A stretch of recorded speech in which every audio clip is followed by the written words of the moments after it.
সত্যি ওই পুরুষ। পুরুষ। তারপরে আপনার ওই ডিএনএ টেস্টের ওগুলোও সবগুলোই পুরুষ।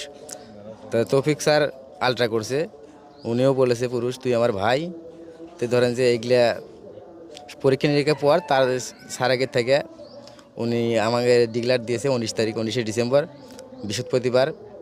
ওই সেই রিপোর্ট অনুযায়ী ওনারা বলেছে কাপড় চোপড় চেঞ্জ করে দাও।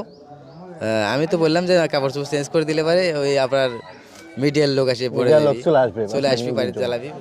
ডাক্তার স্যারেরা বলেছে যে মিডিয়ার লোকের সাথে অত দেখা করার দরকার নাই, তবে ইয়ে করো, শরীরের কাপড় চোপড় চেঞ্জ করে দিয়ে চুল কেটে দিয়ে ওনাকে দূরে রেখে দিয়েছো। কিন্তু জনতা তো ছাড়তেছে না, মিডিয়ার লোক আসতেইছে। তো ঘটনা সবই সত্য।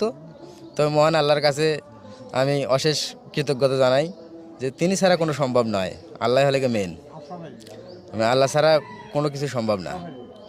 আচ্ছা,